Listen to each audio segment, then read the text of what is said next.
Hi, welcome to Channel 7. My name is Melly Valencia, and today I have a guest speaker that we are speaking with. Her name is Miss Jenna Zibton. How are you doing today? Hi, thanks so much for having me. Of course. So today we're meeting with you and talking with you because you recently received the Outstanding Young Alumni Award. How was the gala last night, and what did you do there? It was a beautiful event that was capped off with the marching band coming at the very end, which made me feel like I was back in the football stadium cheering for the Bearcats. It was a great way to cap off the night. We celebrated alumni and all the amazing accomplishments that alumni have made over the last few decades. And it was an amazing event and a great honor. So we're going to talk a little bit about your professional history, but I kind of want to gauge, why did you choose to go to SAM? You graduated in 2007. So what was that decision-making choice to come to SAM, and did you originally want to come for journalism?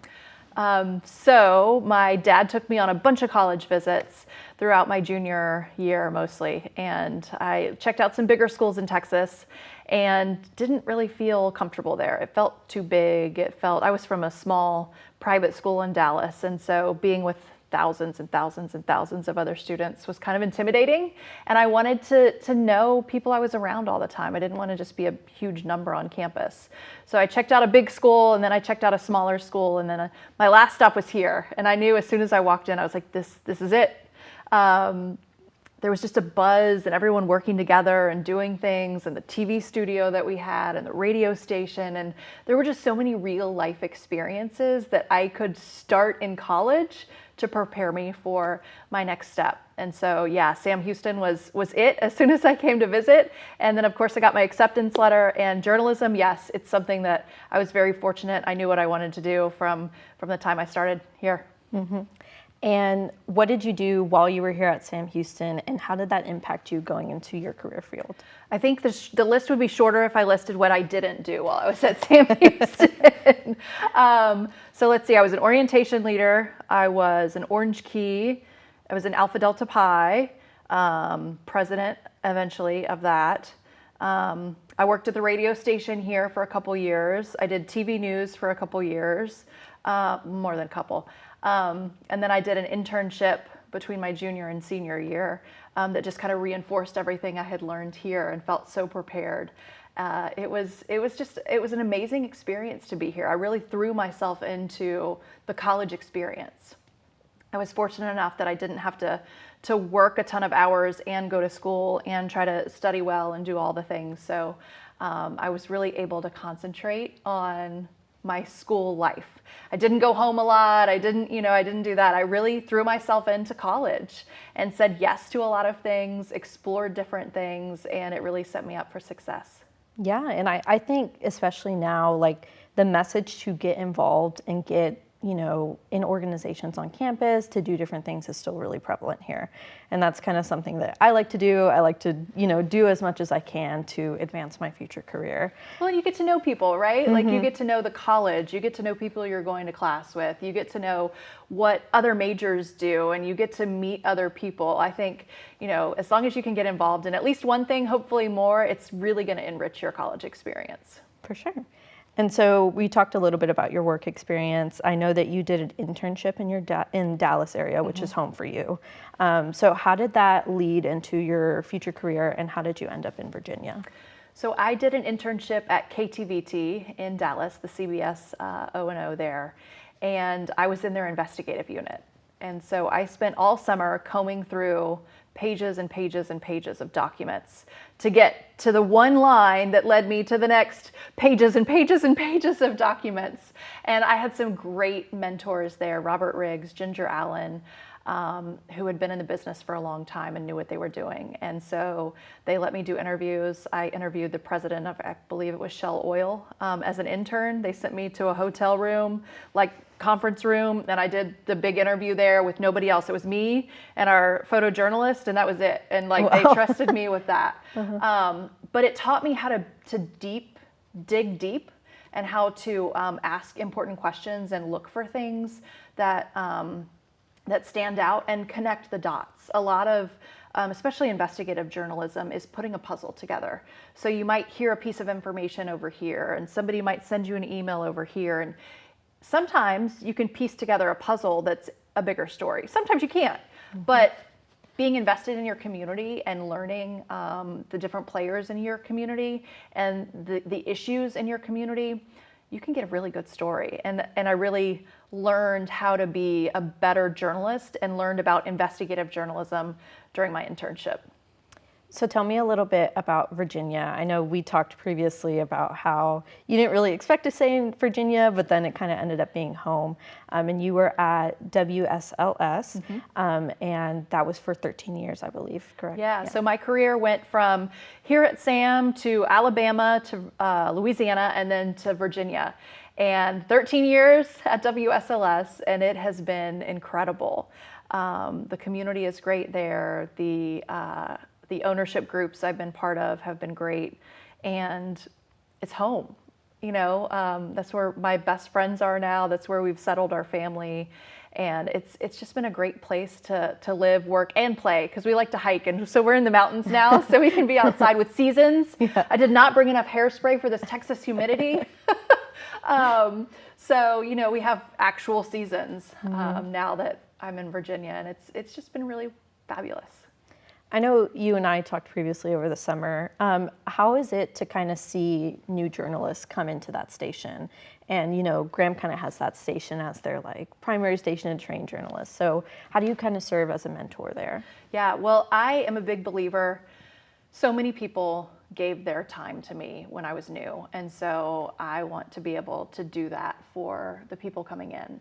And so I know we talked for a long time, and I've talked to lots of want to be journalists over the years, aspiring journalists, and giving them advice and just looking at their resumes and their reels and talking to them. And then once they get into the station, seeing them grow is amazing. And being able to look at their interviews and say, well, you didn't ask this question, why not? And they're like, oh, I should have. And that light bulb moment for them goes off. And they're like, oh, okay, I can do that. Or I can do this, or I can experiment. We're in a great place in the world of journalism right now where everyone's trying to figure out where it's headed, right? TV news is changing. So there's a lot of experimentation going on. And that's been fun. It's been fun to be part of that, where we are trying new things. We've been pushing the envelope. We've been, you know, what if we do this instead of that? And okay, we try this, it's a big failure. So do we just scrap it, or do we tweak it and try again? And Graham Media had been wonderful about try it. Nobody's going to fault you for trying, like, which I think is fabulous as a company, to try and push us into the next form of whatever TV news is. And being able to mentor and train producers and reporters and watch them grow and become better has been fabulous, because I still have things to learn, and I'm still learning and growing in this too. So at your time in Roanoke, Virginia, you kind of headstronged a few initiatives, including the 30 Days of Hope, which you won an AP award for, and also the Junior League of Roanoke Valley and Solutionaries. Can you tell me a little bit more about that? Sure. So we can start with 30 Days of Hope. We all know foster care is in a crisis situation right now. My husband and I had always said that we wanted to foster kids and potentially adopt one day. And as we were going through the process, I said, and this is usually how it works, I'm in a process and I'm like, I can do something with this for TV to elevate the issue, right? And bring awareness to the issue. And so I started 30 Days of Hope. And so in every November for 8 years, I think this may be the 9th year this year, we profile one kid who can be adopted in Virginia. And so it's 30 kids over 30 days, sometimes more if they're sibling sets. And we tell their story, what they like, what they don't like, what they're good at, what they want to be when they grow up. And they're kids, like they're just like our kids. They have the same hopes and dreams. They have the same wants and desires. And they just need that person to pull them along and say, I got you. Like, you're part of our family. Like, I'm going to be here for you. And so that has been an incredible avenue to tell stories and to hopefully bring a voice to kids that need one, and really show that it's important and that people need to think about how they can, if they can't take in a kid, how else can they support foster families? How else can they support change?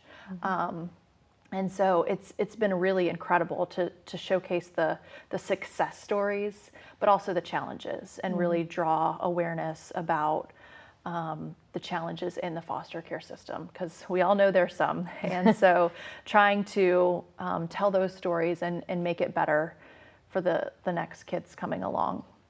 Junior League of Roanoke Valley is a volunteer organization, and it's great. I love giving back and volunteering, if that's not already evident. And so I love getting involved in my community. Junior League is a international organization. So I got involved in Shreveport, and then when I moved from Shreveport, Louisiana to Roanoke, I just transferred my membership. So I could just plug in with a group of wonderful women and learn about the community. And you get to try so many different things with that too. So I did not take any communications roles. I said, nope, I do that all day. I don't want to go home and volunteer and do it more. I want to do something completely different.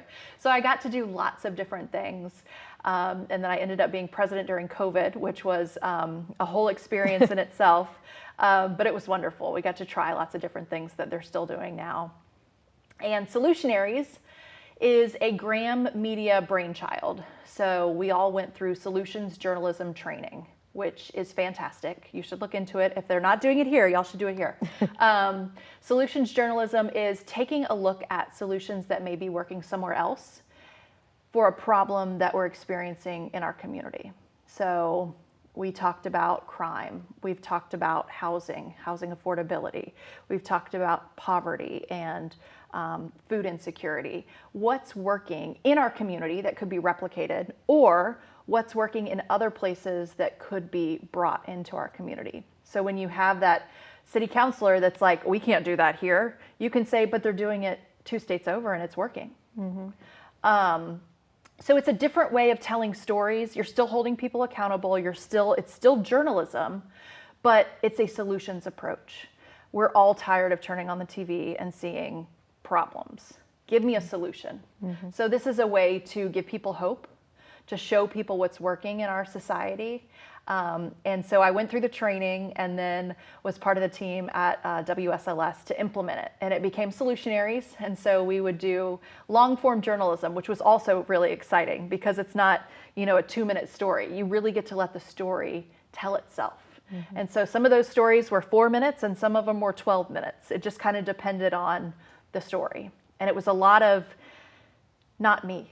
I was asking questions, but people could talk for as long as they needed to. And it was a really exciting, creative solution to where is journalism going. Yeah, I love long form journalism. I would say for myself, that's kind of what I would prefer to do. And I feel like in news, it's very limiting sometimes because you only have like a minute and 30 seconds to tell your story.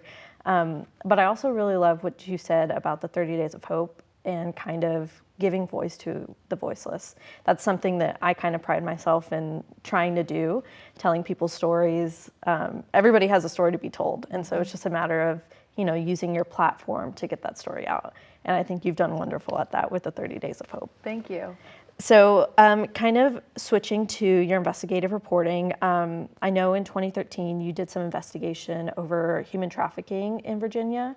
You talked about it a little bit earlier, but if you would kind of explain your process on how that went, and did you receive any pushback from your station to promote this on your channel?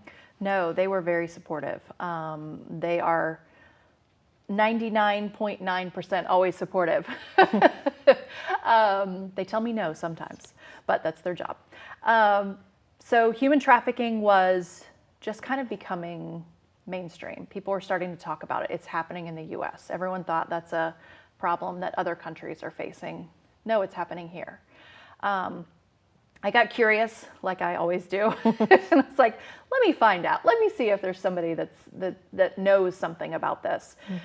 I just did what I always do. I started picking up the phone and calling people. And, it was police department or sheriff's office after sheriff's office, police department, and saying, no, we're not, no, we don't have that issue. Finally, somebody said, yeah, we have seen it. And so that ended up being a story about how this police officer had stopped a van, and the van, they thought it was human trafficking. But the laws at that point in Virginia were not strong enough to hold them for that, because nobody was saying that this is human trafficking. The signs were there, but nobody was verbally saying that because they were scared, right? So they let him go. And then we did the story. The police department was frustrated because they had to let this van go. Who knows where that van ended up? Mm-hmm. Who knows if those people went back and got more people to bring into the country? And so we told that story, and then we took that story to our local lawmakers who had the power to make change in Virginia and change laws. And they said, whoa, we didn't know this was happening. And then the officers were called into meetings and spoke about their experience very frankly in front of the U.S. Attorney's Office, the General Assembly, lawmakers. And I think they realized this is a problem. We need to do something about this. And so it was a process, but the laws eventually changed. And it was an incredible moment for our community to be part of that change. Was it because of me and our stories? No, it was because somebody trusted me enough to tell me what was going on. We could tell the story and continue to follow up on it. We knew these meetings were happening. We knew what was happening. So we kept talking to lawmakers. What's happening? What changes are you making? Where does this stand? And kept pushing. And eventually laws got changed. And that's journalism at its finest. Yes.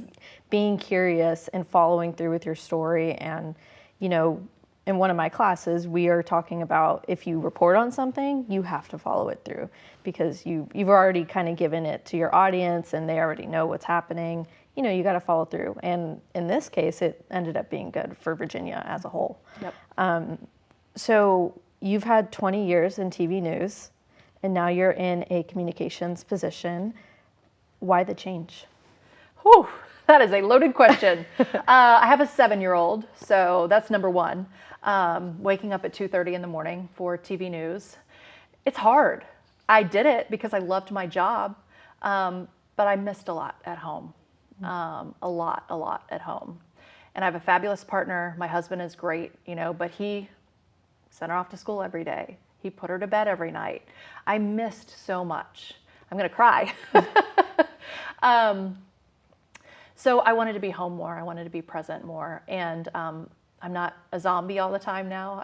I'm getting regular sleep hours, which is nice for the most part. And TV news is changing, right? So I still have a long career ahead of me. I don't know what's going to happen.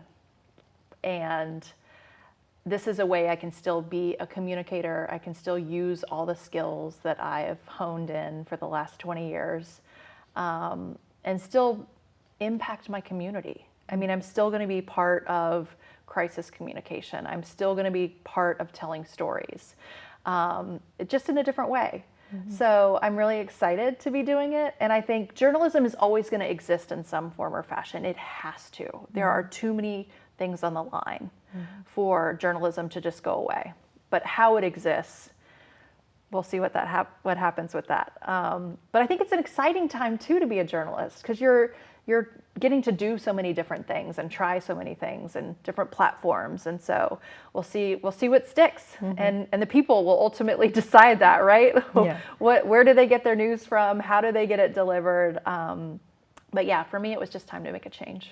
Yeah, that is something that I'm considering heavily. I'm a overthinker and I like to plan. And so I know going into the news business, there will be a lot of sacrifices. We talked earlier about Morgan Chesky and how he's a national reporter, but you said he makes a lot of sacrifices. And I'm sure that is with, you know, having to go anywhere and, you know, being available all the time. So in that sense, what would you say to somebody going into this field and having to kind of change their life a little bit to fit into the news mold? anything you're doing, you're going to have to change your life, right? If you're a doctor, your hours are going to be crazy. If you're a journalist, your hours are going to be crazy. If you're a lawyer, you're working all night briefing your cases or putting, whatever, you're putting your briefs together so you can present in court. Nothing is going to be 9 to 5 ever in your life. And I think it's just finding something that you love, and it doesn't matter what the hours are. I missed a lot of holidays. I missed a lot of things like that. But I also got to be a part of other families' holidays. People would invite me because they knew I may not have somewhere to go for Thanksgiving or Christmas, and I was going to be working. And so they would say, come have Thanksgiving with us. So I met a lot of people along the way like that. And it's been fun to see other family traditions. I have a standing invitation at one of my friends' houses in Virginia that any holiday I'm welcome to come to their house for. And we've taken her up on that once when unexpectedly. But I think community, your hours, all of that is what you make it, right? Mm-hmm. Like you can complain all you want about things not lining up like you think, but what do you do to make it work? Mm-hmm. I think that's at the end of the day what makes the difference. Yeah. And being in a young newsroom is fun. You get to my first newsroom and talking with all the other newsrooms, and we just became our own little family. Mm-hmm. It was fun. So being back at SAM, a lot has changed in the world and society. How has journalism for you changed since you left SAM and where you are today? That is a big question. 20 years, it happens fast. I mean, we've seen the rise and fall of Vine videos, and I mean, how many things have happened that haven't stuck around? And then we see Facebook, which was just for college students when I was here, and now everybody can have it. So the platforms are changing faster than we can keep up. And what's going to actually have staying power in those platforms? I think, YouTube always is going to be there forever. Facebook's going to be there forever.